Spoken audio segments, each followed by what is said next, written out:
A rich man lost in memories of his deceased daughter. Suddenly, a faint, familiar laughter drifting from a dark alley made his heart beat. What he finds will shake him to his core. What is the secret behind his terrifying face?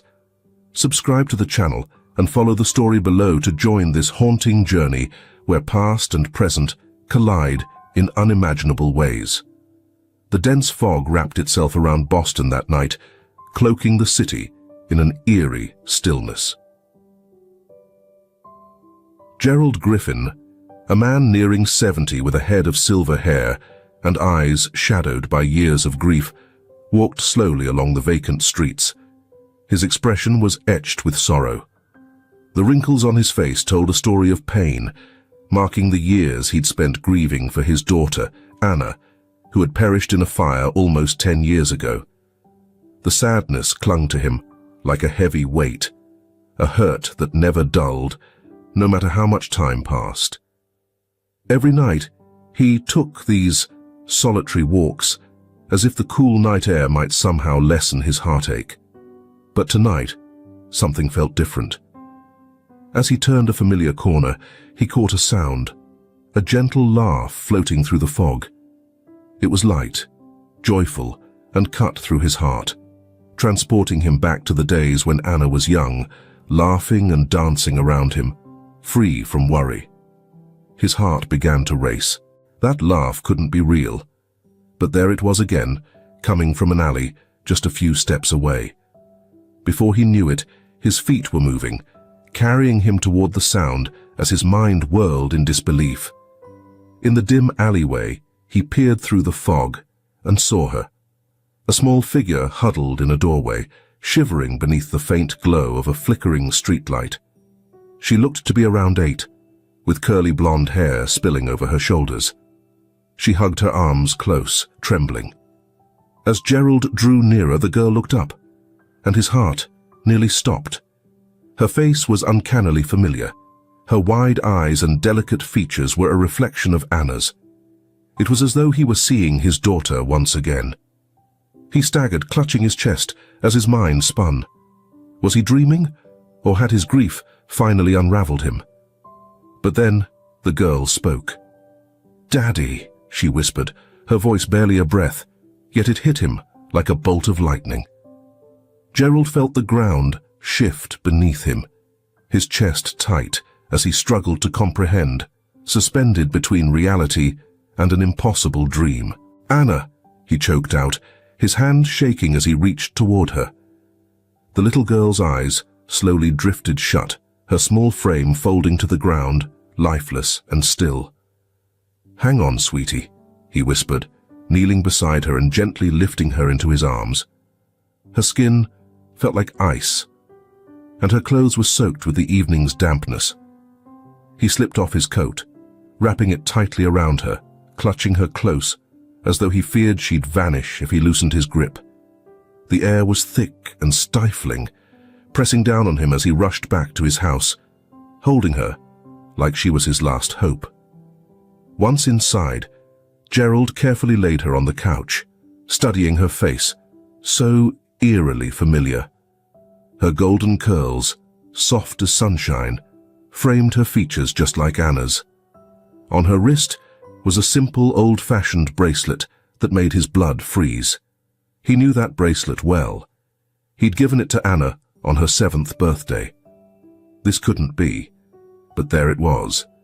The small silver bracelet gleaming faintly under his living room's dim light, as real as the beat of his heart. The girl stirred, her tiny hand reaching to grab his. "Daddy," she breathed, her voice as faint as a whisper. Gerald leaned closer, his heart storming with emotions, grief, hope, fear, all mixing in a dizzying swirl. "You're safe now," he murmured, not fully sure of his own words. "I'm here."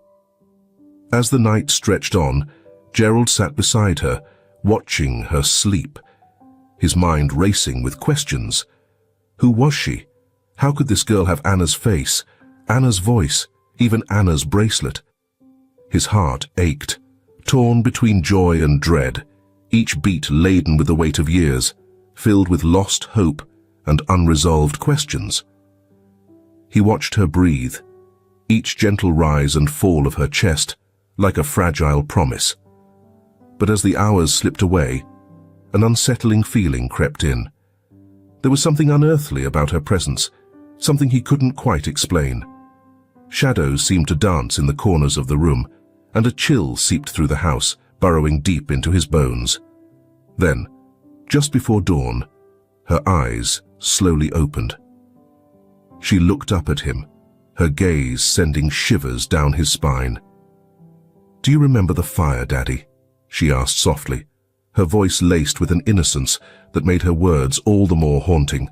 Gerald felt a tightness in his throat, memories crashing over him in relentless, painful waves. Slowly, he nodded, trying to contain the surge of grief welling up inside. "Yes," he whispered, his voice quivering. A bittersweet smile crossed her face as she looked past him, as if she were seeing something far beyond the walls of the room, something only she could glimpse. "I tried to find you," she murmured softly, "but you didn't come." The words sliced through him like a knife. He felt himself drowning in guilt as memories of that tragic night resurfaced with merciless clarity. The guilt from that night had followed him every single day since he had lost her once, to flames and smoke. Yet, here she was. Or was she? A girl with Anna's face, Anna's voice, and secrets that seemed to reach beyond this world. Choked with emotion, Gerald murmured, "I'm so sorry, sweetheart. I couldn't save you then. I couldn't." His voice cracked, and tears began streaming down his face as he clutched her small hand like a lifeline. The girl's eyes softened with an odd, wise sadness, as if she carried an understanding beyond her years, as if she could sense the weight he bore. "It wasn't your fault, Daddy," she said, her voice so gentle he had to lean in to hear. Just as quickly, her eyelids fluttered shut, and she drifted back into a quiet, deep sleep. Gerald sat in silence, his mind racing, exhaustion pressing down on him. Eventually, he slipped into a restless sleep in the armchair beside her. His dreams tangled with memories of Anna, moments of laughter and joy now shadowed by the ache of loss.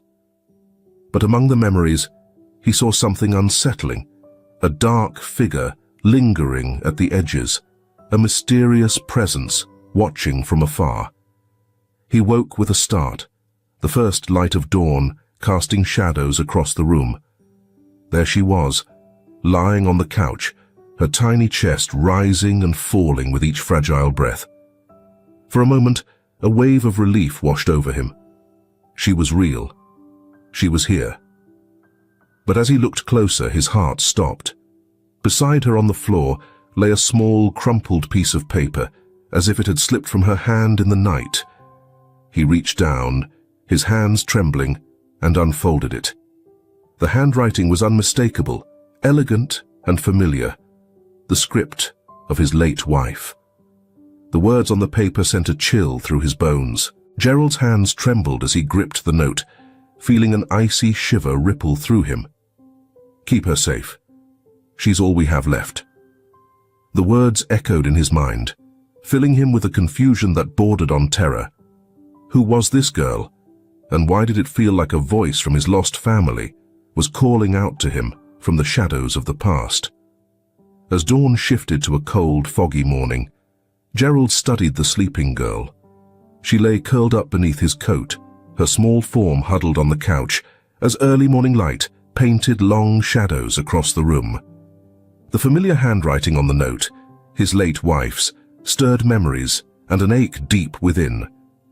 Keep her safe. She's all we have left. The words haunted him. Who was this girl before him? A stranger with a face that reminded him of his daughter, clutching onto a sliver of his past. Gerald knew he needed answers, the weight of mystery pressing on him with each minute. He reached out to the few remaining family members he could, hoping one might provide a clue, though he doubted it. By mid-afternoon, he made the first call. His brother Vincent picked up on the second ring, his voice brisk and matter-of-fact as always. "Vincent," Gerald said, struggling to keep his tone steady, "I need to talk to you. It's important.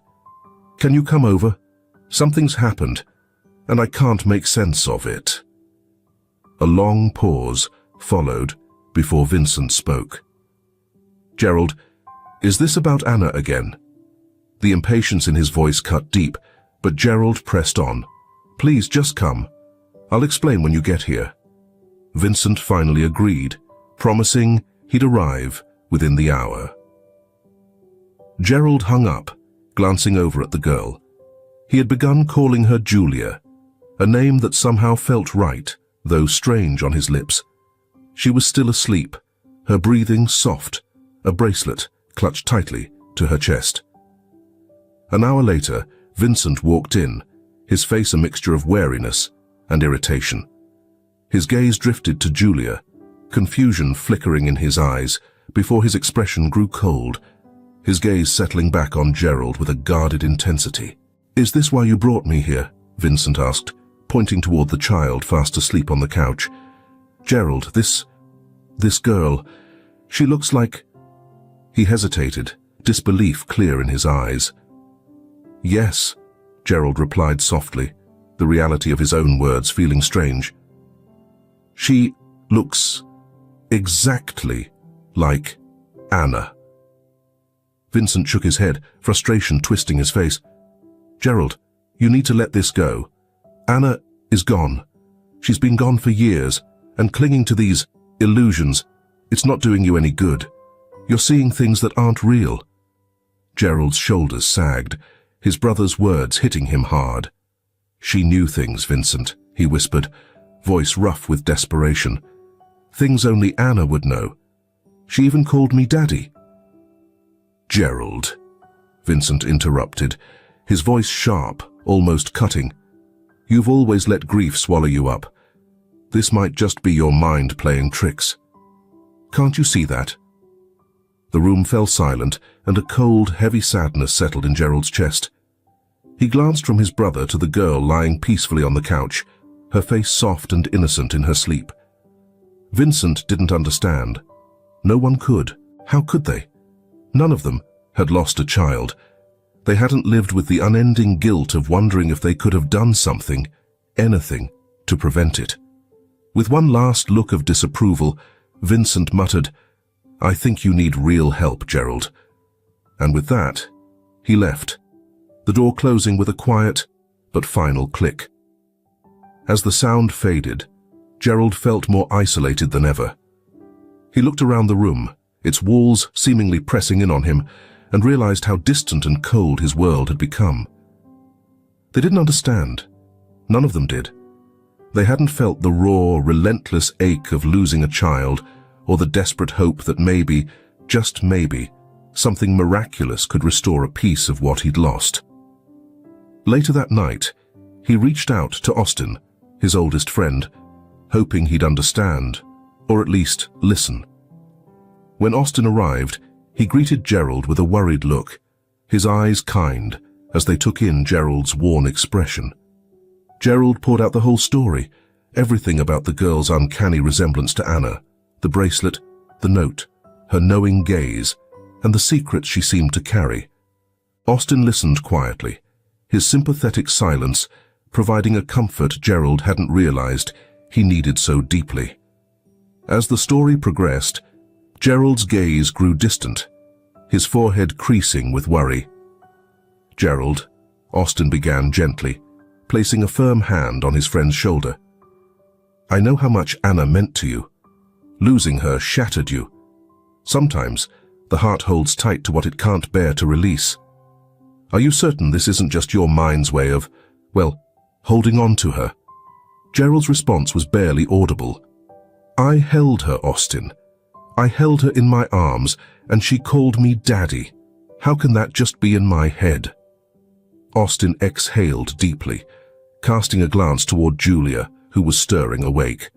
Her eyes blinked open, disoriented at first, before her gaze settled on Gerald, with a mix of innocence and longing. "Daddy," she whispered again, reaching out, her small hand slipping trustingly into his, a touch so pure it nearly broke him. Austin's face clouded with something unreadable as he shook his head. "Gerald, you need to be careful. If you keep this girl here, if you let yourself believe, you're only setting yourself up for more pain. You're grieving, my friend, and grief can mess with you. Step back for a moment. Maybe it's just a coincidence, a child who resembles Anna. Maybe you're seeing what you want to see." Gerald's shoulders dove, feeling the weight of Austin's disbelief. No one believed him. The sense of isolation wrapped around him like a cage, trapping him in his sorrow, unable to make anyone understand. After Austin left, Gerald sat in the silence, his mind swirling with doubt, fear, and sorrow. He glanced at Julia, now fully awake, her wide, trusting eyes looking up at him. "Daddy," she murmured softly, "why does everyone leave you?" Her words cut deep, unfiltered and raw. Gerald swallowed, his voice cracking as he answered, "I don't know, sweetheart.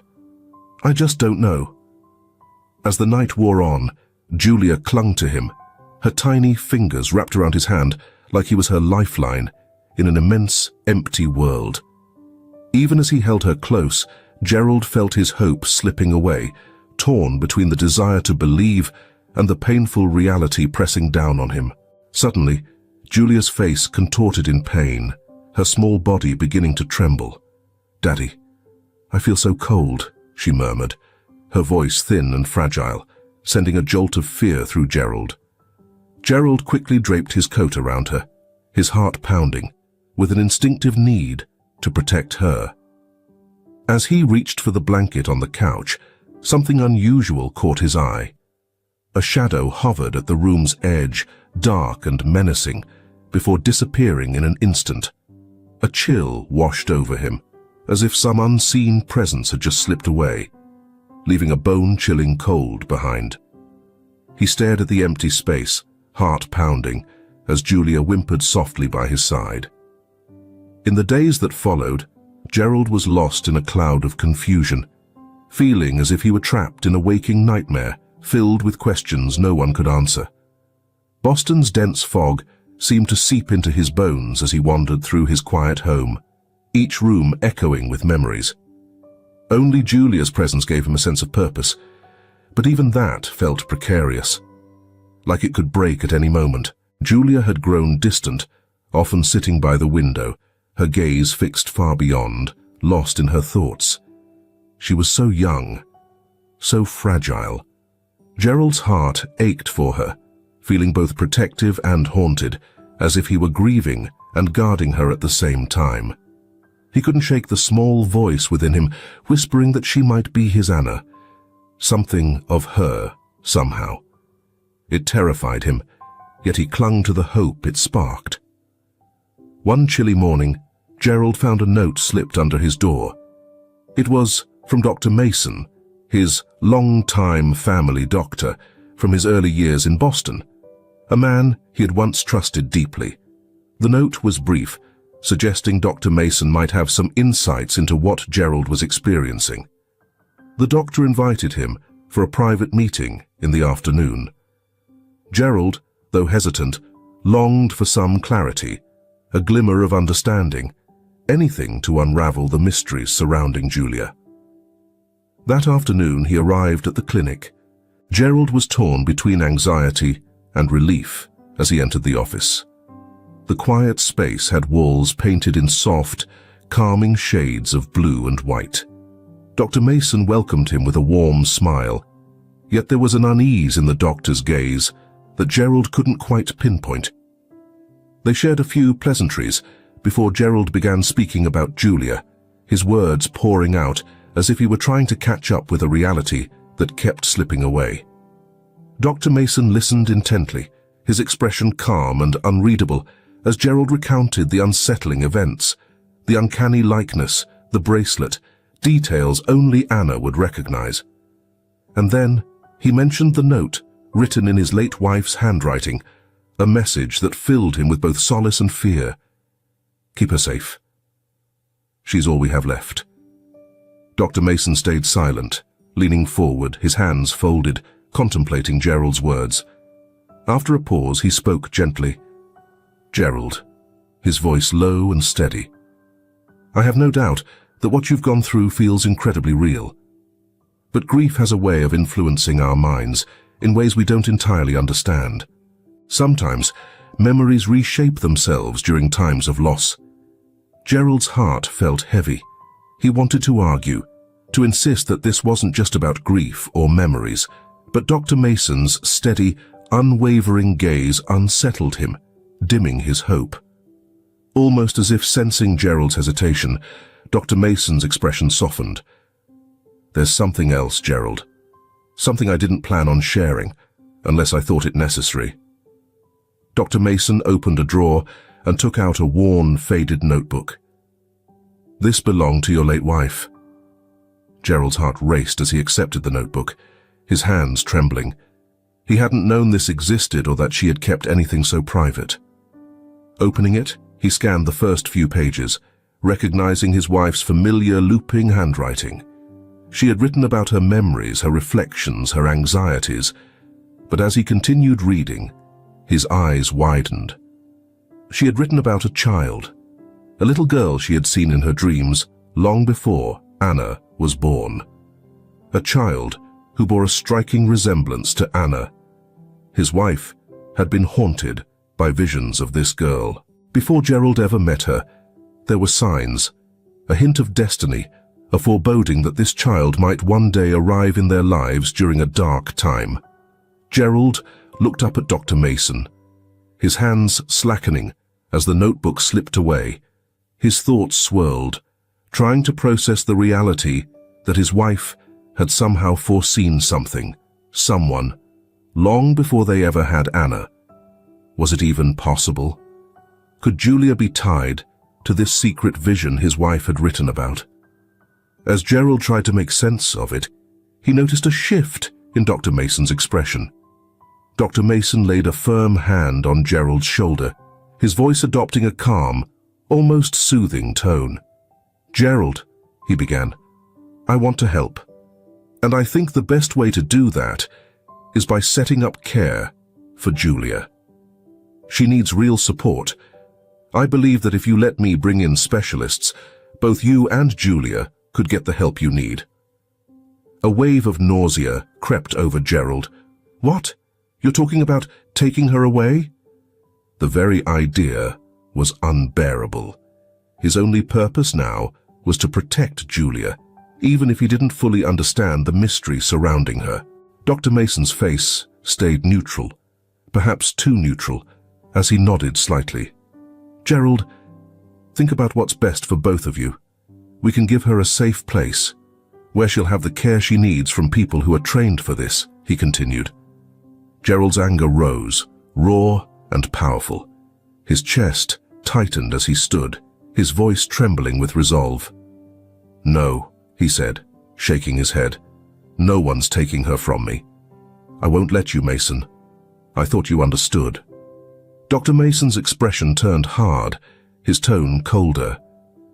Gerald, if you keep resisting, I may have to involve the authorities. I'm worried for you. I truly am. But if you refuse help, you could lose her anyway. Gerald left the clinic, a storm of confusion and betrayal brewing in his heart. How could he protect Julia if even those he trusted wanted to take her away? He couldn't bear the idea of her being in the hands of strangers beyond his reach. He drove home in silence, each mile weighed down with betrayal and heartache. When he arrived, Julia was by the window, looking out into the darkening evening. She turned as he walked in, her gaze soft yet knowing, as though she sensed the pain weighing down on him. They don't believe me, he murmured, sinking onto the couch beside her, his face heavy with disbelief. They think I'm losing it. Julia reached over, her small hand gently brushing his cheek. Daddy, I believe you, she said softly, her voice unwavering and filled with an odd wisdom beyond her years. I remember you from before the fire." Gerald's breath hitched, his heart racing. "What do you mean, sweetheart? How could you remember?" But before she could answer, her face grew pale, her eyes wide with fear as she gripped his hand tightly. "Daddy, there's something in the room," she whispered, her voice trembling. Her gaze darted around, lingering in the dim corners, and Gerald felt a chill crawl over his skin. It was as if an unseen presence had seeped into the room. He pulled her close, trying to comfort her, yet he couldn't shake the feeling that something was indeed there, watching. The room felt colder, shadows seemed to thicken, and a strange tension filled the air, like a storm waiting to break. He held her tightly, whispering calming words, even as his own fear bubbled under the surface. Then, without warning, Julia whimpered softly, clutching her chest. "It hurts, Daddy," she gasped, her face twisting in pain. Alarmed, Gerald wrapped his arms around her, rocking her, desperate to ease her distress. "I'm here, sweetheart. I'm right here," he murmured, his voice thick with worry. Yet as he tried to comfort her, his heart stopped when he saw the bracelet on her wrist start to glow. A faint, eerie light surrounded it, pulsing as if alive. His mind spun. It was the bracelet he'd given to Anna so long ago, the one she wore until her last days. Now it flickered with an otherworldly light, throbbing as though it carried life, secrets, and memories he couldn't fathom. And then, just as quickly as it had begun, the light faded, leaving only the cold metal against her delicate wrist. Julia's breathing eased, her face softening into a calm, peaceful expression. Gerald held her close, his thoughts racing and questions and fears piling up. The mysterious, glowing bracelet, the eerie presence in the room, Julia's unsettling memories. Each circled his mind, tightening into a knot of dread and awe. As he sat in the quiet darkness, a horrifying realization settled in.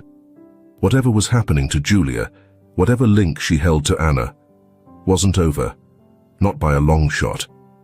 And he sensed that he'd have to confront whatever darkness lingered in the shadows to keep her safe. Outside, the wind wailed, and he felt the weight of his daughter's memories, the ghosts of the past, pressing down on him. Gerald couldn't shake the feeling that they were being watched, as if something relentless and unavoidable lurked in the shadows, waiting for them. Days dragged by in an endless haze, thick with mist, amplifying his sense of loneliness. Only Julia was there, her delicate presence like a thread, tethering him to the world. Every night, odd things occurred. Shadows flickered in corners without explanation, and whispers floated through the air, seemingly from nowhere. His sleep was filled with disturbing images of Anna, visions of the fire, and a crushing, consuming feeling of loss. Yet each dawn, he awoke to find Julia nearby, clutching her bracelet as if it were a lifeline. But even Julia was changing. Her once bright eyes had grown dark, and each day she seemed to become more frail. Her face was pale, her body appearing thinner and weaker. Often, she would wake in the night, gripping her chest, struggling to breathe, as if some unseen force was weighing her down. Each time, Gerald held her close, comforting her however he could, though a growing sense of helplessness gnawed at him. One chilly evening, unable to watch her suffer any longer, he decided to take action. In an effort to find some clue among the memories left behind, he decided to visit the family home where he and his wife had raised Anna out of desperation. The house had been abandoned since Anna's passing, standing as a painful monument to loss and sorrow that he hadn't faced in years. As he and Julia neared the house, an ominous feeling swept over him. The windows were black, the paint worn and peeling, with vines clawing up the walls like ghostly hands.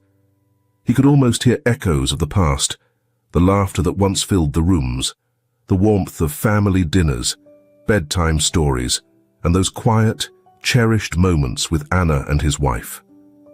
Now the house was silent, a hollow reminder of what once was. With a shaky hand, Gerald unlocked the door and pushed it open. Dust particles floated in the dim light, and the air was thick with the smell of decay and time. Julia held tightly to his side, her wide eyes scanning the empty rooms, as if sensing something unseen. Together, they slowly made their way through the house. Gerald's heart grew heavier with every room they walked past. The once bright living room, now cloaked in shadows and covered in old sheets. The kitchen, where he and Anna had baked cookies together, her laughter echoing in the air. And finally, they reached Anna's old bedroom. It was a small room painted a soft pink, still decorated with her childhood drawings. Gerald felt his breath hitch as he stepped inside. Everything remained exactly as they'd left it. Her books were still neatly arranged on the shelf, her favorite stuffed animal perched on the bed. It was as if time had paused, preserving her memory in a way that felt both comforting and profoundly heartbreaking. As he took in the room, Julia went over to a small desk by the window, her eyes landing on a framed photograph. She picked it up carefully, her gaze fixed on it. It was a picture of Anna on her 7th birthday. In the photo, Anna was beaming, wearing the very bracelet now on Julia's wrist. But what shook Gerald was the faint image in the background, a shadowy figure, a small girl, her face barely visible, but with eyes that seemed to look straight at the camera. Gerald's heart pounded as he recognized those eyes. They were Julia's. "How?" he murmured, his voice cracking. His mind reeled with the impossibility of it. This photo had been taken years before Julia ever came into his life. Yet there she was, a ghostly figure standing by Anna's side. Julia looked up at him, her expression blank. "I was always there, Daddy," she said softly, a strange sorrow lacing her voice. "I watched you from afar, waiting for you to find me." Gerald's heart raced, his feelings a mix of fear and anguish. "Julia, what are you saying?" he asked, his voice trembling.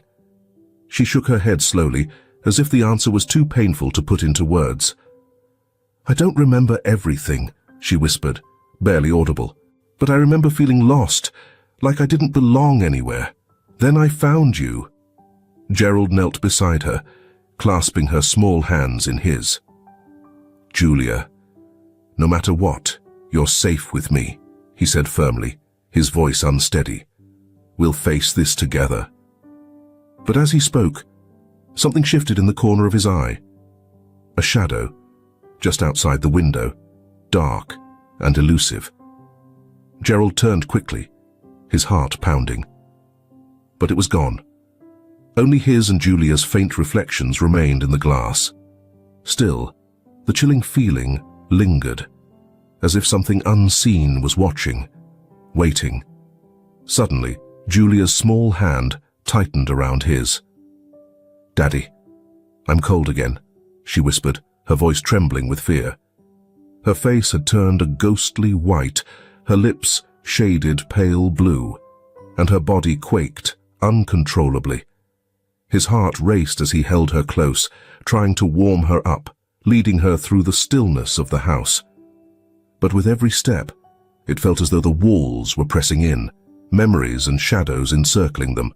The house, which had previously served as their safe haven, now felt oppressive and haunted by echoes that wouldn't go away. By the time they reached the door, Julia was shivering violently, her breaths shallow and labored. She curled up against him, fragile and small, and he hurried her to the car. His heart pounded as he drove, every mile feeling stretched and endless, as he glanced at her weakened state, fragile and vulnerable beside him.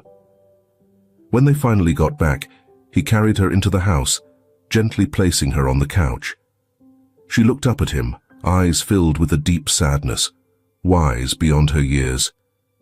"Daddy, I don't know how much longer I can stay," she murmured, her voice a soft whisper. "It feels like something's pulling me away." Gerald felt his heart crack open. "No, honey," he said, his voice quivering. "I won't let anything take you from me. I'll keep you safe. I promise." She gave a faint smile, reaching out to touch his face. "It's not your fault, Daddy. Some things are just beyond us." Her words were gentle, almost as if she were comforting him, even as she seemed to drift further from his reach. Overcome, Gerald held her close, his hands shaking as he rocked her gently. He felt as if he were losing her all over again, just like he had lost Anna. Years of hidden grief flooded over him, each tear carrying the weight of those losses. As he clung to her, he noticed something, a faint, nearly invisible warmth coming from the bracelet on her wrist. He pulled back, his gaze fixed on it, his heart pounding as he watched the silver glint softly in the dim room. The bracelet seemed almost alive, radiating a soft glow that reacted to his touch, as if it knew him. Gerald traced his finger over it, feeling a comforting warmth seep into his skin, calming his fears, even if just for a moment. Julia's eyes fluttered open, her face softening with a strange calm. "Daddy, can you hear it?" she whispered, her eyes drifting toward the corner of the room. Gerald strained his ears, but only silence filled the air. "Hear what, sweetheart?" "A voice," she murmured, her expression lightening with a gentle, peaceful smile. "It feels familiar." The hair on the back of Gerald's neck prickled. He almost told her it was just her imagination. But the look on her face kept him silent. She was so serene, so content, as if hearing a lullaby only she remembered. For a fleeting moment, he felt a strange peace himself. Then suddenly, Julia's body tensed, her face twisting in pain as her hand shot to her chest. She gasped, her breaths coming in shallow bursts, and fear clutched Gerald's heart. "Julia!" he cried, grabbing her hand, his voice breaking. "Stay with me, sweetheart. Please," he begged, looking into her eyes, which held a sorrowful understanding. "I'm trying," she whispered, her voice as delicate as a thread. And then, as if something had taken over, her head fell back, her small frame going still. Panic surged as he held her, searching for any sign of life. Her chest was still beneath his trembling hands. He shook her gently, his voice cracking. "Julia, please don't leave me. I need you." Just when he felt himself drowning in despair, a faint breath passed her lips, and her eyes slowly opened, distant and unfocused. She looked up at him with a soft, faraway gaze. "Daddy," she murmured, her voice almost a whisper. "Promise me, you'll find the truth." Gerald's throat tightened, his tears flowing as he whispered, "I promise, Julia. I'll find the truth, no matter what." She gave a slight nod, her eyes drifting closed again, as she slipped into a deep, troubled sleep.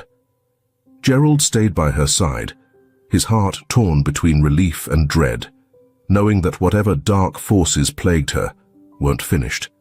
Shadows in the room deepened, stretching long and dark, as if reaching to reclaim her once more. As Gerald sat by her side, holding her hand, an unsettling feeling of dread crept over him, a fear that he was racing against an unseen shadow closing in. The next morning he woke up on the couch, groggy and drained, having spent the night beside Julia. She lay curled next to him, her breathing soft and shallow, her face so peaceful that it tugged at his heart, filling him with both sorrow and fear. It felt as though every day she was slipping away just a bit more, her small frame appearing more fragile and delicate with each passing moment. He couldn't bear the thought of losing her, not after everything they'd shared. But as he watched her sleep, the promise he'd made to her the previous night lingered heavily in his mind. "Promise me. You'll find the truth." It echoed within him, pushing him to uncover who she was, what had drawn her into his life, and how she was so inexplicably tied to Anna's memory. The mysteries surrounding her felt like shadows lengthening across his heart, filling him with questions he feared to confront. That morning, while Julia rested, Gerald reached out to an old acquaintance, Peter Lowell, a man known for his work in family history and genealogy. Peter was eccentric, yes, but he was also famous for his skill in unearthing family secrets, some hidden for generations. Gerald hoped Peter might uncover a link, any thread that could connect Julia to his family or to Anna's memory. Peter arrived that afternoon. A tall, lean man with a sharp and curious expression, Peter listened intently as Gerald described Julia, her uncanny resemblance to Anna, the bracelet, and even the strange photograph taken on Anna's birthday, with Julia's figure appearing mysteriously in the background. Peter's eyes gleamed with curiosity, though a glint of caution surfaced as well. "Gerald," he began in a quiet, serious voice, "this is unusual to say the least, but I've encountered families haunted by mysteries like this before. Sometimes the answers lie in places we'd never think to look. I'll do everything I can to help you uncover the truth." He then set out his papers, spreading charts and notebooks filled with notes on Gerald's family lineage. For hours, Peter pored over the records, marking each mention of Anna or a fragment of Gerald's family history, his face growing more intrigued and more troubled with every new discovery. As evening crept in, Peter leaned back, his brow deeply furrowed. "I discovered something odd," he finally said, his voice barely a whisper. "Years back, there was a girl in the family. Her name was Clara. People back then whispered that she was somehow tied to the supernatural, the very things that folks feared. There were those who thought she was a spirit returned, a child who somehow existed between two worlds." Gerald felt Peter's words seep into him, a chill settling deep inside. "Are you saying Julia is connected to this ancestor?" Gerald asked. Peter paused, choosing his words carefully. "What I'm saying is that sometimes mysteries don't fade away. They lie in wait, biding their time in the dark. I believe Julia's connection to your family runs deeper than you might think." Gerald's pulse quickened, caught between accepting and rejecting this revelation, the weight of it bearing down on him. Before he could speak, a soft voice from the corner startled him. He turned to see Julia standing there, her face pale, her eyes wide. "Daddy," she whispered. Her gaze moved between him and Peter, filled with both fear and something else he couldn't quite place. "Who is he?"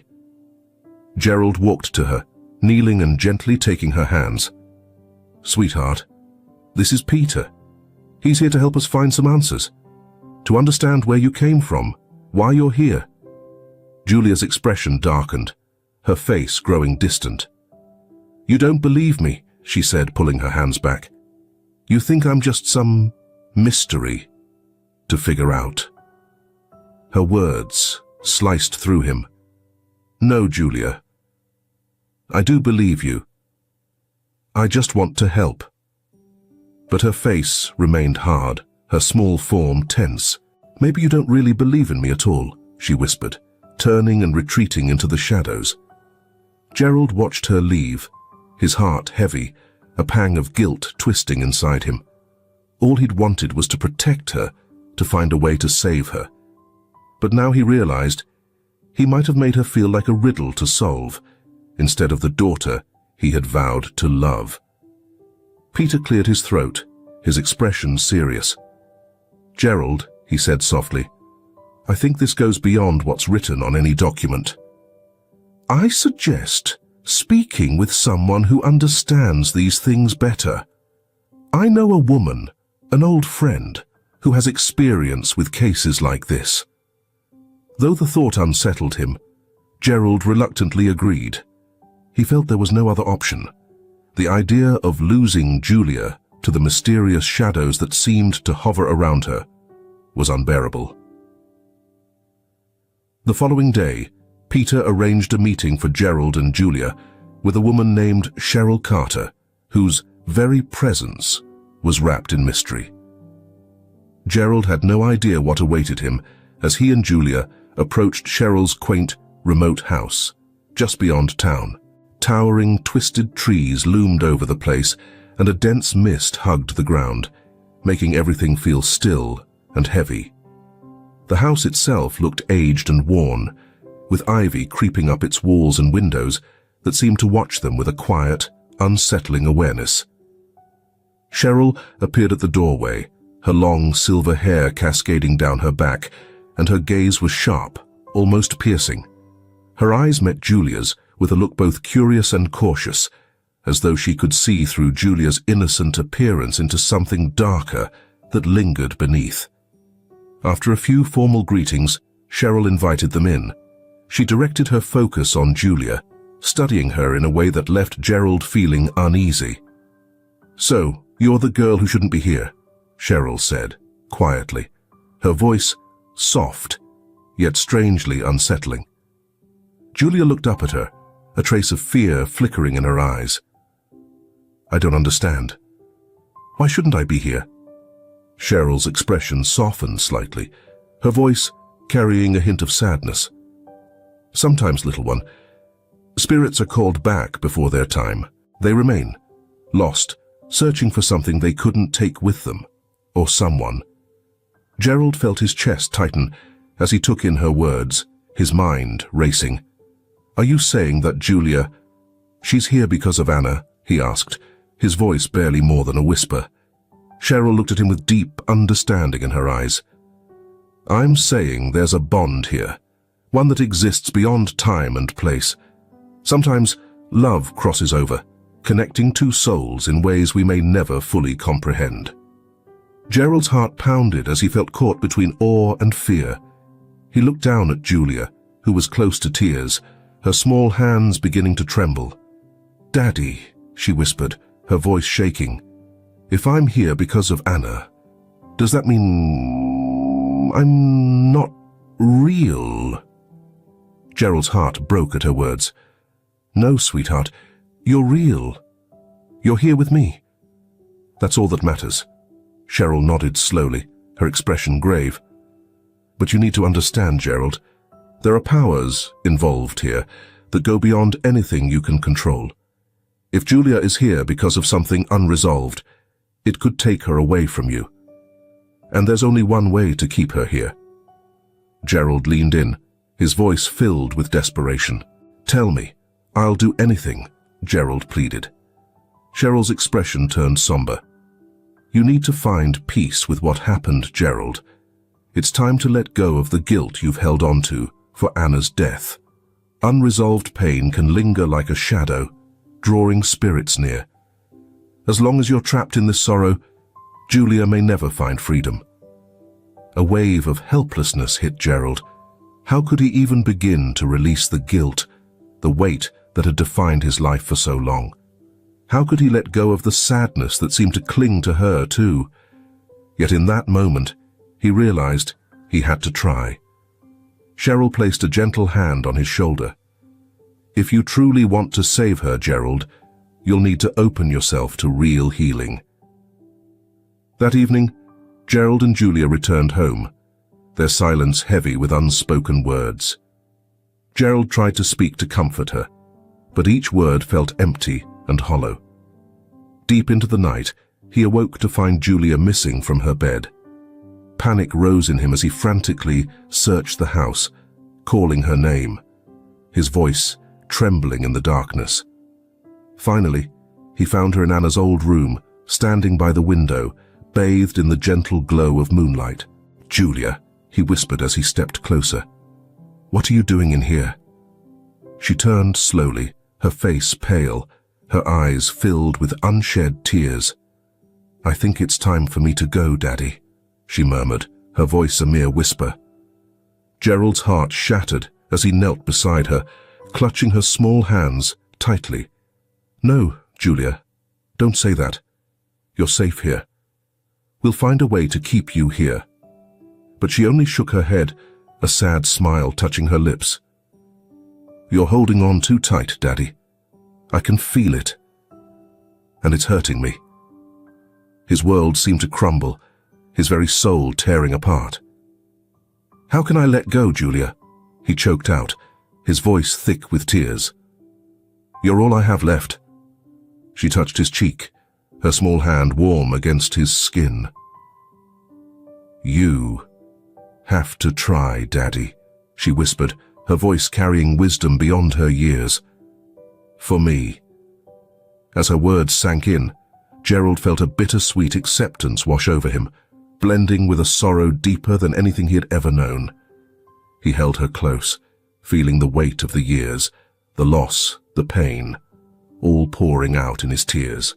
And as he held her, he sensed the room growing colder, the shadows around them deepening. A quiet presence seemed to rest in the corner, as if watching, waiting. Julia glanced over his shoulder, her face softening into a look of peaceful joy. "She's here," she whispered, her voice tinged with wonder. "Anna's here." Gerald spun around, his heart racing as he scanned the empty room.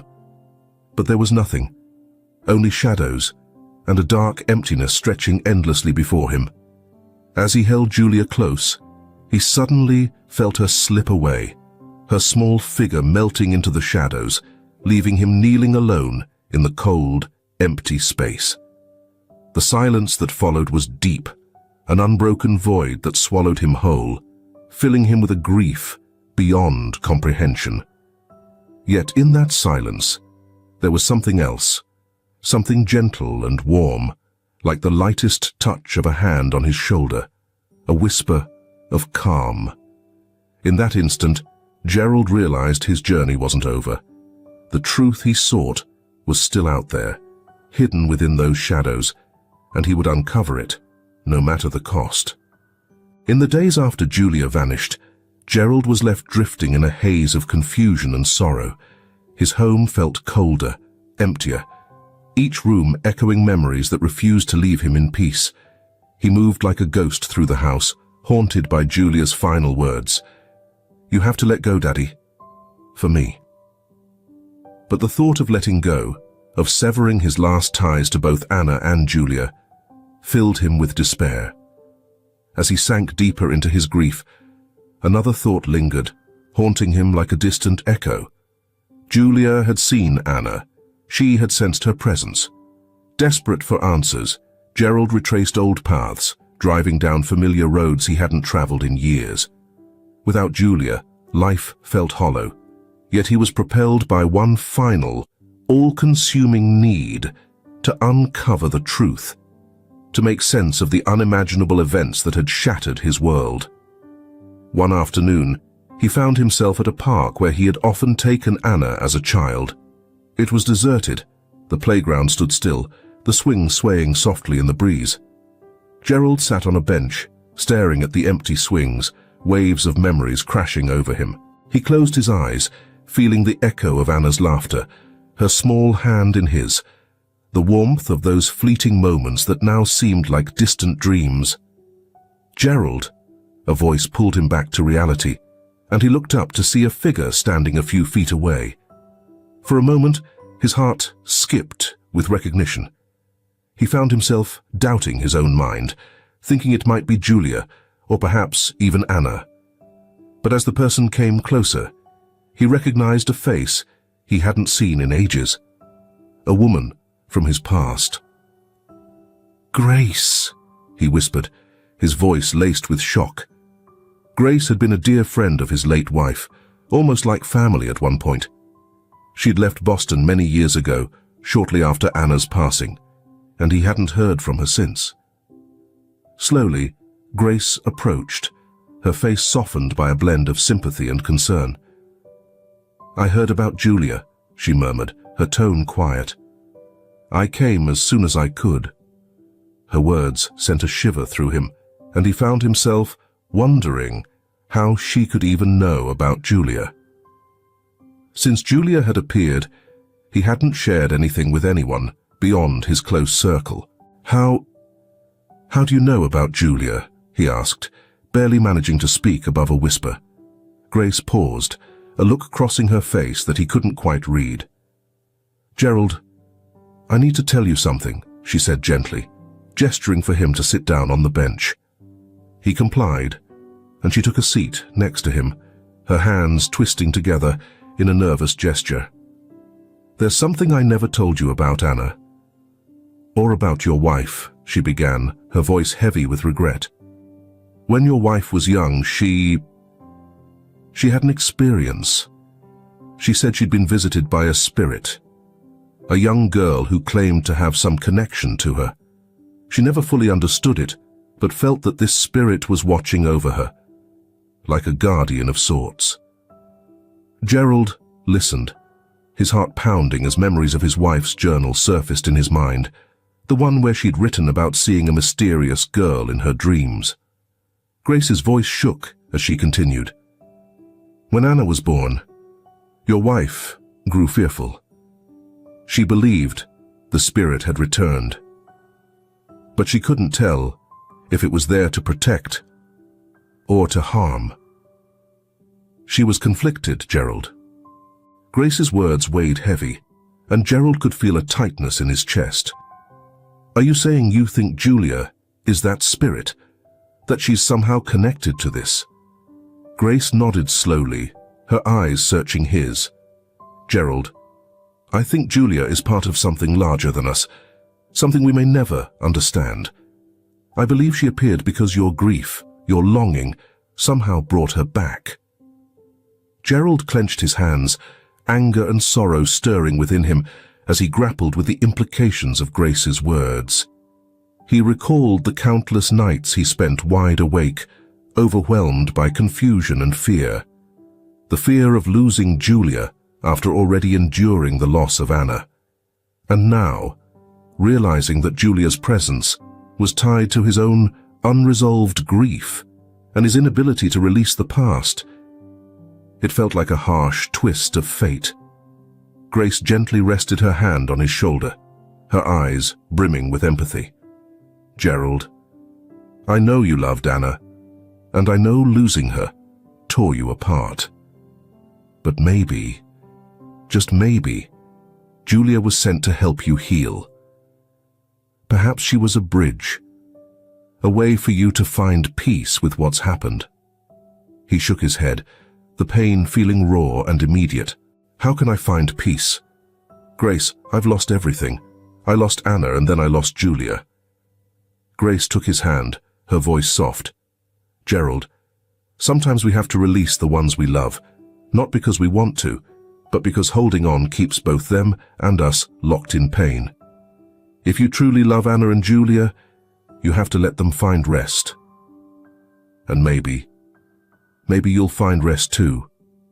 They sat together in silence, her words sinking in. Memories of Anna's laughter and the warmth of Julia's small hand in his surfaced, and he began to see that Grace was right.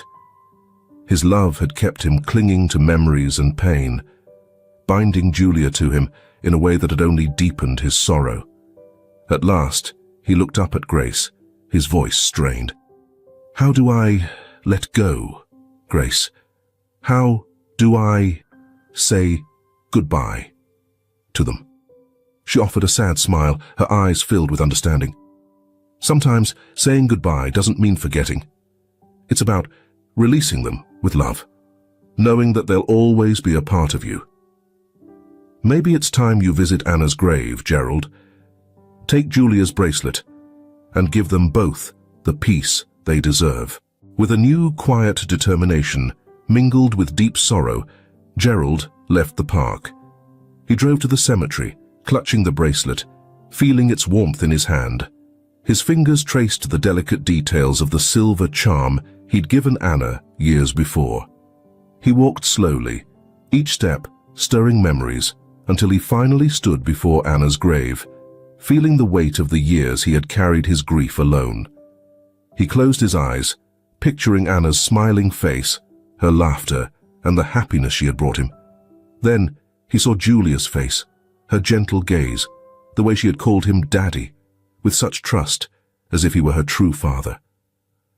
"Anna, Julia," he whispered, his voice breaking. "I love you both. I'm so sorry for all the pain, for holding on too tightly. I thought I was protecting you, but maybe I was the one in need of saving." A gentle breeze drifted through, carrying a soft murmur, almost as if the earth itself was whispering back. He set the bracelet down gently on the grave, his fingers lingering as he released it, feeling a surprising calm begin to settle over him. At that moment, something shifted within him, a lightness, a release, as though the weight he'd been carrying for so long was finally lifting. In the quiet of the cemetery, he thought he could hear the faint laughter of two girls drifting through the air, a memory that would always linger. As he turned to leave, a peacefulness washed over him. The shadows that had haunted him for so long seemed to recede, and memories of Anna and Julia now felt like a blessing rather than a curse. They'd always be a part of him, but now he felt they could rest in peace, allowing him to move forward. With each step away from the cemetery, he felt a little lighter, a little more whole, recognizing that love, in its truest form, had the power to heal. Not only the living, but also the spirits that lingered in those unseen places. The days following Gerald's visit to the cemetery felt like stepping from the darkness of a dense forest into the first light of dawn. He had left the bracelet on Anna's grave, a symbol of the love he felt for both his daughters, hoping it would bring them and himself a sense of peace. Yet, even as he tried to let go, there was still an emptiness in his heart, a hollow ache that just wouldn't fade. It seemed like this might be his reality, a life stretched out, haunted by memories. Then, he received a call from an unfamiliar number, and something told him to pick up. "Mr. Griffin," a steady, low voice said, "this is James Keller. We haven't met, but I once knew your wife. I heard you've been having a hard time, and I think I may be able to help." Gerald's heart skipped a beat. The voice had a weight to it, like a man who had seen and known much over the years. He felt a strange blend of dread and curiosity. "How do you know me?" Gerald asked, cautious. There was a pause before James spoke again, his voice softer. "Your wife was a dear friend of mine. She and I shared certain understandings. I know about the spirit she once saw. The girl she believed was connected to her. She told me that if anything ever happened to her, I should look after you. That's why I'm reaching out." Gerald didn't know what to think of this stranger who seemed to know his wife's secrets, things she'd never told him, and yet he couldn't ignore the small spark of hope that flickered in his chest. "Please," he said at last, his voice a mix of hope and apprehension. Needing answers, Gerald felt like he couldn't keep going like this. He agreed to meet James later that evening at a quiet, out-of-the-way diner just outside town. Gerald arrived early, his heart racing with anticipation. When James finally came in, Gerald spotted him right away. James was a tall, slender man in his 70s, his face worn with age and life's experiences, his eyes sharp yet gentle. They exchanged a few brief introductions, then after a sip of coffee, James spoke in a steady, serious tone. "Gerald, your wife came from a line with a unique gift, a sensitivity to spirits, to energies we don't fully understand. She was afraid of it, but she couldn't ignore it, and I believe that sensitivity was passed down to Anna, and in a way, to you." Gerald struggled to process James's words. "Are you saying that's why Julia appeared? Because of this Connection? James nodded, explaining. Spirits are often drawn to unfinished stories, to unresolved grief. Your love and longing, in my opinion, called Julia's spirit back. But there's more to it. Have you ever wondered if Anna and Julia weren't just separate beings? What if they were connected, two halves of the same soul? Gerald's heart pounded, his thoughts spinning. It was a possibility too profound to fully grasp. But as he reflected on the connection he'd felt with Julia, how she seemed to carry pieces of Anna's memory, it started to make a strange kind of sense. Connected? He whispered, awe and sorrow in his voice. So you're saying Julia was part of Anna? James nodded solemnly. Yes, and I believe Julia's spirit won't find peace until you accept that both she and Anna are at rest. Gerald's hands trembled as he took in James's words. How do I accept that, James? How do I find peace with losing them both? James placed a steady hand on Gerald's shoulder. By letting go of the guilt, by remembering they loved you. Love doesn't end with death. Sometimes, love is so powerful, it reaches beyond the grave to remind us what truly matters. Gerald felt a tear slip down his cheek, his heart heavy with both sorrow and gratitude. What do I need to do? James handed him a small, weathered envelope. This was your wife's. She entrusted it to me for safekeeping, asked me to give it to you if the time ever came. And I believe that time has come. With shaky hands, Gerald took the envelope, feeling the weight of it, as though it held the final answer to the mystery he'd been trying to unravel. He carefully opened it, pulling out a handwritten letter in his wife's familiar script. As he began reading, each word seemed to tighten around his heart. My dearest Gerald, if you're reading this, then I am no longer with you, and I can only imagine the hurt you must be feeling. There's something I need to share, something I was too afraid to tell you while I was alive. I always felt the presence of a young girl watching over me, like a part of my own heart had come to protect me, and later, to protect our daughter. I didn't tell you, because I feared you'd think I was losing my mind. If you ever sense her presence, please don't fear her. She is part of our family, a bridge connecting us to something greater. Love her, Gerald, cherish her, and forgive me for not telling you sooner. With all my love, forever, Emma. Gerald's tears flowed freely, blurring the words as he read.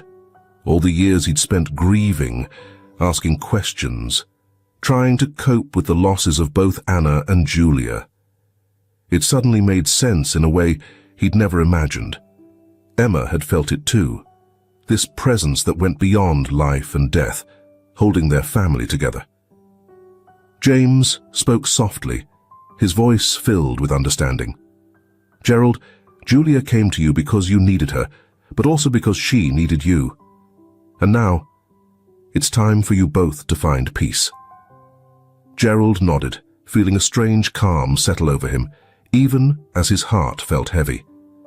He finally understood that his love, his longing, had called Julia into his life, but it was his acceptance that would allow her spirit, and his own, to find rest. That night Gerald returned home, a weight he'd carried for years feeling lighter. As he walked through his house, it no longer felt haunted by memories, but filled with a warmth that had been there all along, just beneath the surface. He entered the living room and stopped in his tracks. There, sitting on the couch, was a small, familiar figure. Julia's golden curls caught the soft light, her gaze calm and wise, far beyond her years. "Daddy," she whispered softly, "thank you for understanding." Gerald drew closer, his heart racing as he knelt beside her. "Julia, I'm so sorry for everything, for holding on too tightly, for keeping you from peace." She smiled, a gentle, forgiving smile that warmed him in a way he hadn't felt in years. "It's okay, Daddy. I was always with you, and I always will be, even when you can't see me." He reached out, his hand trembling, and she took it, her small fingers warm against his. Will I ever see you again?" he asked, his voice thick with emotion. She nodded, her gaze steady. "Whenever you need me.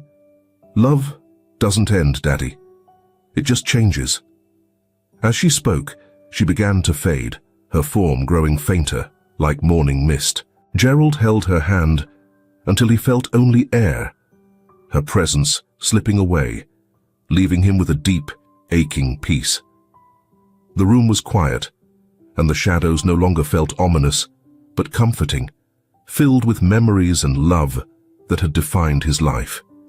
He stayed there for a long time, letting the silence envelop him, feeling as if he'd been granted a gift, a final moment to say goodbye.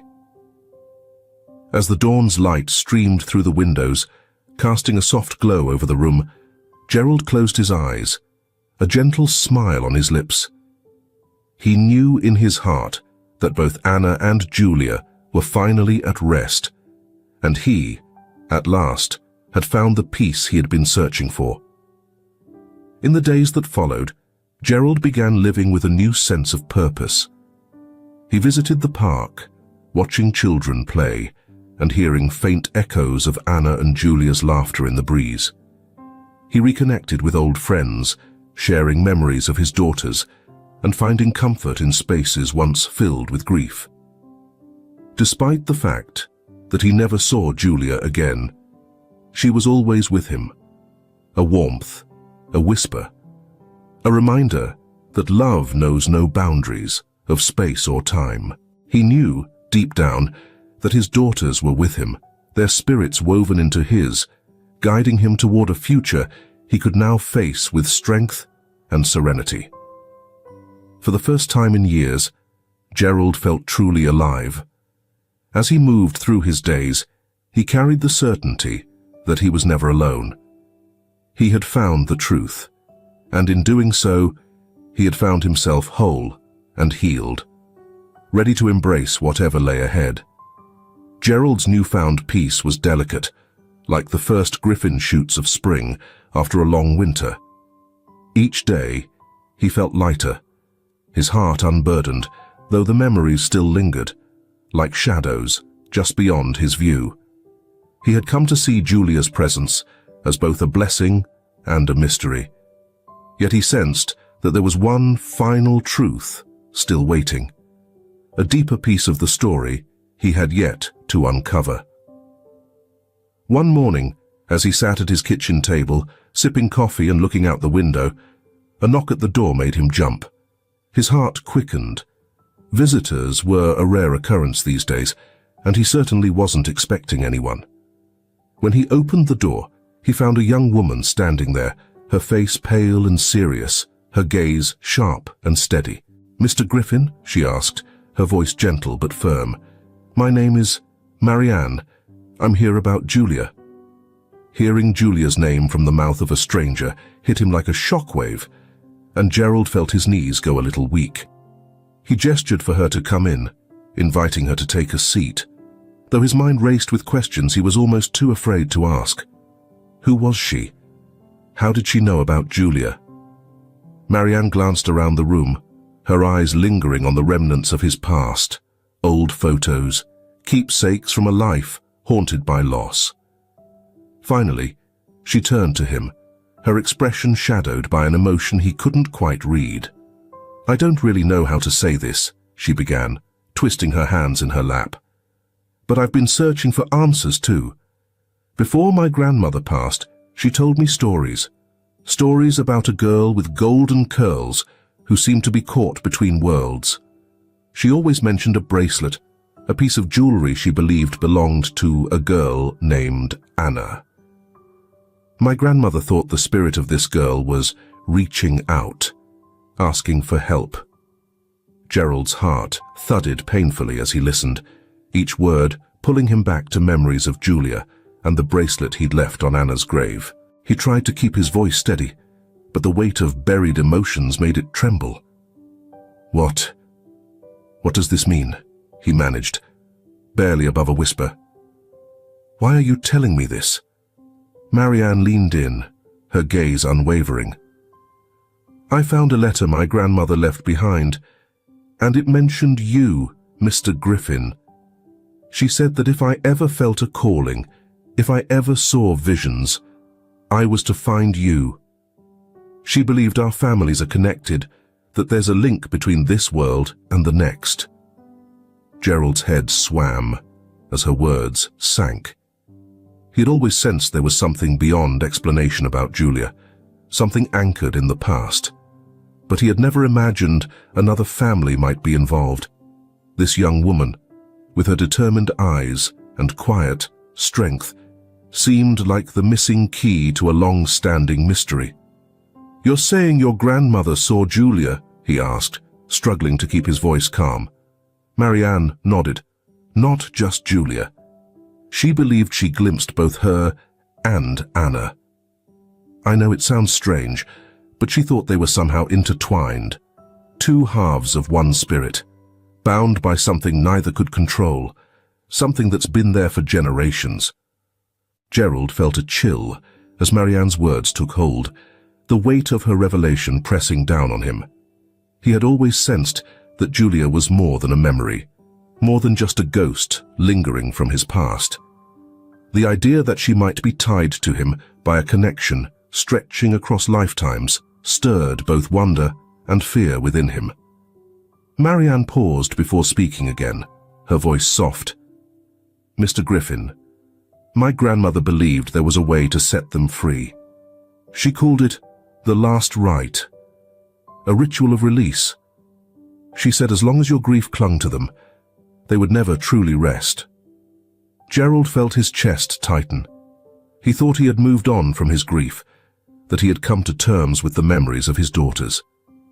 But as he listened to her words, he realized a part of him, some shadowed corner of his heart, still held on to the pain.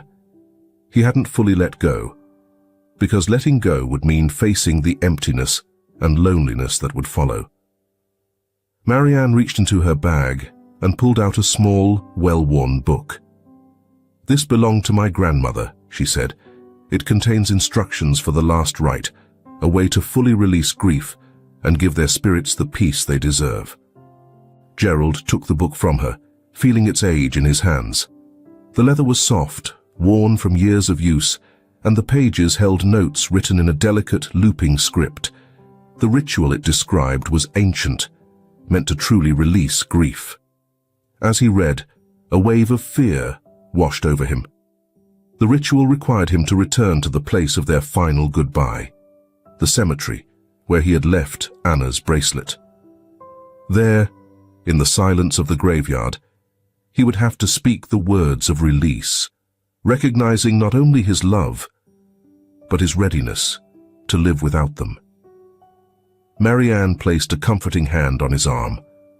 I know this is difficult, Mr. Griffin, but I believe this is the only way for them, and you, to find peace.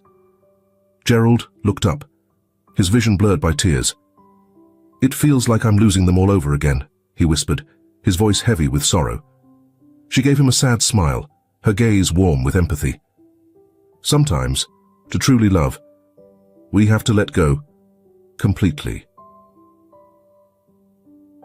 That evening, Gerald found himself at the edge of the cemetery, clutching the book tightly. The air was thick with fog, and shadows seemed to dance around him as if the spirits of the past had come to witness this final act. He walked slowly among the graves, each step echoing in the stillness, until he reached Anna's resting place. Her bracelet lay on the stone, just as he had left it, faintly glimmering under the pale moonlight. He knelt down, his heart racing. As Gerald's mind filled with memories of Anna and Julia, he felt their presence all around him, like a gentle whisper in the breeze. With shaken hands, he opened the book and began reading the words of the ritual. Each line urged him to express his love, his grief, and finally, his readiness to let them go. He took a deep breath, his voice a soft murmur in the darkness. Anna, Julia, I've loved you both more than words can capture. I held on so tightly, clinging with all my heart, and by doing so, I kept you from peace. I'm sorry for not letting go. As he spoke, a warm sensation spread through him, a lightness he hadn't felt in years. He continued, his voice growing more certain, the words spilling out like a long-awaited confession. I release you both, not because I love you less, but because I love you more. I want you to be free, to find peace. Around him, the air seemed to shimmer. The fog began to lift, revealing a clear, starry sky above. And in that moment of clarity, he saw them. Two figures standing side by side, their faces gentle and calm, bathed in a soft glow. Anna, his beloved daughter, and Julia, the mysterious, haunting presence who had brought both love and questions into his life. They looked at him with understanding, their expressions full of gratitude, their eyes conveying a peace that softened the ache in his heart. Gerald felt tears slip down his cheeks as he gazed at them, his heart swelling with both joy and sorrow. "Thank you, Daddy," Anna's voice whispered, as soft as the night air. "Thank you for letting us go." Gerald nodded, feeling his heart both break and heal in that instant. He knew this was their final farewell, the closure they all needed. As he watched them slowly fade, their forms dissolving into the starlight, he felt a deep calm settle over him, a peace he thought he'd never find. When they disappeared completely, he closed his eyes and took a deep, steady breath. The night was silent, the cemetery empty, yet he no longer felt alone. His heart held the warmth of their love, a love that would remain with him always, guiding him forward. With a quiet smile, he turned and walked away from the cemetery, his steps light and assured. For the first time in years, he felt truly free, ready to embrace the life waiting for him. As he walked on, he knew he'd carry their spirits with him, not as shadows, but as cherished memories, forever bright and beautiful, deep within his heart. That night, Gerald returned home from the cemetery feeling a mix of lightness and longing, as though a weight had lifted but left a soft ache behind. It was an unusual feeling, this calm with a hint of emptiness, but he sensed that the void was only temporary, a natural part of healing. Yet as he stepped into his quiet home, he felt something unresolved, a subtle nudge from within, whispering that there was a truth left undiscovered. It was barely there, a soft echo of Julia's voice urging him, "Find the truth." He knew he wouldn't find peace until he followed this lead to its end. The next morning, as he gazed out the window at the pale winter sky, he remembered the box of letters and keepsakes from Emma stored in the attic. It had been untouched for years, and that was where he had found her old journal, with its haunting entries about visions of a mysterious girl she had seen long before Anna was born. He wondered if more clues might be hidden within. With a renewed sense of purpose, Gerald climbed the narrow attic stairs, the air thick with dust and memories. The chest sat in a corner draped in an old blanket, as if waiting for him. He knelt, hands trembling, and opened the lid. Beneath the letters and photos, he found a small, delicate box he hadn't noticed before. It was different, covered in worn velvet, soft to the touch, and inside was a single folded letter and a pendant, a finely crafted locket. His heart raced as he unfolded the letter and saw Emma's handwriting. "My dearest Gerald, if you're reading this, you've reached a place in life I once feared might come. There are things I kept from you, not out of mistrust, but from love, to shield our family from shadows I never fully understood. The visions, the girl, They were real, Gerald, as real as anything. She was part of a legacy I inherited without choice. Her name was Julia, and she's been a presence in my family for generations, appearing every few decades to one of us, seeking a home, a place of belonging. It's believed she carries parts of us, our joy, sorrow, and love, serving as our family's spirit guardian. When Anna was born, I feared Julia would return, bringing with her the weight of past lives and lost love. But I also hoped she came to guide us, to help us find peace.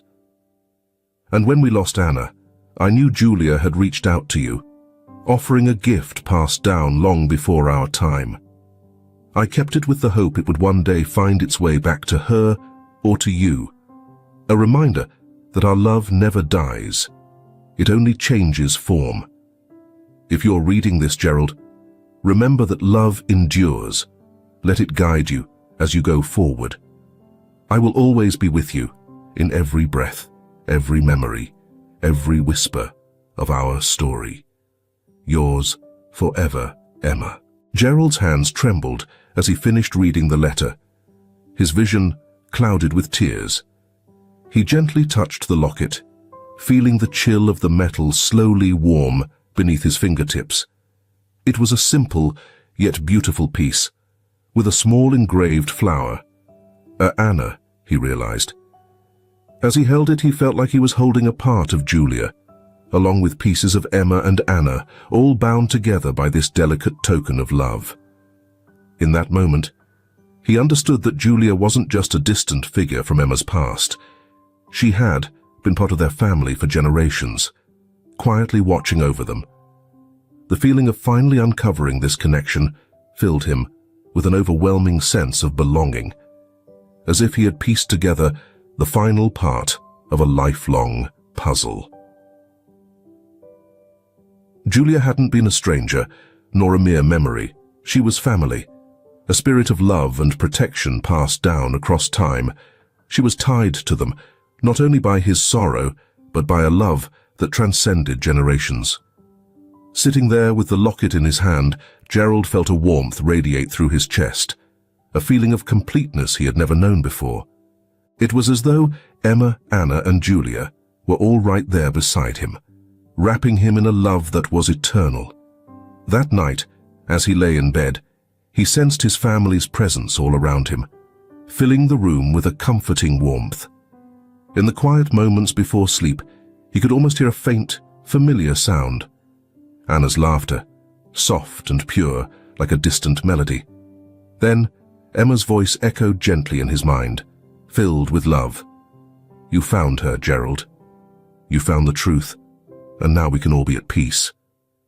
A soft smile touched his lips as he closed his eyes, feeling a lifetime's weight lift from his heart.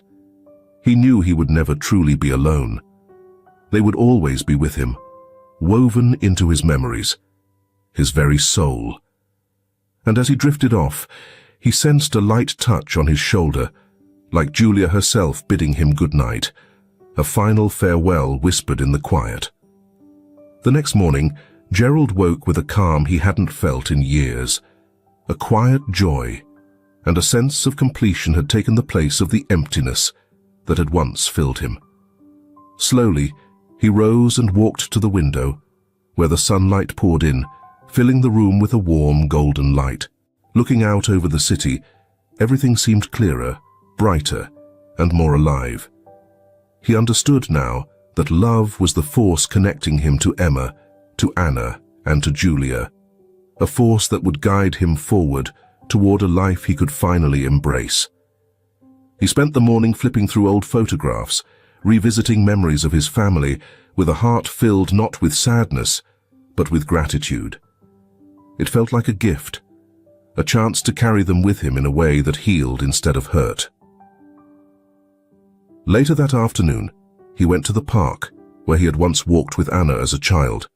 Sitting on their favorite bench, he felt their presence beside him, a gentle reminder that they would always be with him. As the sun dipped below the horizon, Gerald paused, feeling a fresh sense of direction. He walked home with lighter steps, his heart wide open to whatever awaited him. He understood there would still be times of sadness, days when he'd miss them, but he also knew he'd never truly be alone. For the first time in years, he felt a deep peace, ready to step forward with a heart filled with love and memories that would stay with him. As he shut the door to his house that evening, he felt a quiet presence encircling him, like the gentle comfort of family coming together, a connection that even death couldn't sever. The days that followed brought an unexpected calm, one he hadn't imagined he'd feel again. The pain of loss that once overwhelmed him now felt more like a gentle scar, a reminder of the love he'd shared with his family, rather than a wound that refused to heal. Each morning, he woke with purpose, carrying Emma, Anna, and Julia, not as lingering shadows, but as treasured pieces of his heart. One morning, as he sipped coffee by the window, a knock at the door broke his quiet solitude. Opening the door, he found his neighbor, a kind woman named Helen, standing on his porch with a warm smile and a small bundle wrapped in cloth. "Good morning, Gerald," she greeted him. "I thought you might enjoy a bit of company today. I brought you some fresh muffins." Her voice was gentle, her expression warm, and Gerald realized he hadn't welcomed many visitors in quite some time. He replied, "Thank you, Helen," feeling grateful for her consideration. They sat together in his cozy kitchen, the air filled with the aroma of freshly baked muffins. As they shared coffee and conversation, Gerald felt something stir inside him, something he hadn't felt in years. It was a quiet joy, a sense of connection that brought him back to simpler, happier days. Helen listened as he reminisced about Anna's laughter ringing through the house as she raced down the hallway, and about how Emma's kindness and grace had been the guiding light of their family. Helen looked at him with a warmth in her eyes. "It sounds like they brought so much joy into your life," she said gently. "And I'm sure they would want you to find happiness again, Gerald. There's so much love in this world. Sometimes it just takes time to let it back in." Her words struck a chord deep within him, and he realized that while he'd made peace with the past, he hadn't yet opened himself to what lay ahead. Emma, Anna, and Julia would forever be with him, but he knew they would want him to live fully, to find new connections and new sources of joy. A few weeks later, Gerald decided to honor their memory in a way that felt healing and joyful. He returned to the park where he and Anna had spent countless afternoons, bringing along a young tree sapling. Choosing a quiet spot beneath the wide open sky, he knelt down, planting the sapling and patting the soil around its roots with care. He pictured it growing strong and tall, its branches reaching up, a living tribute to his love for his family and the memories that had molded him.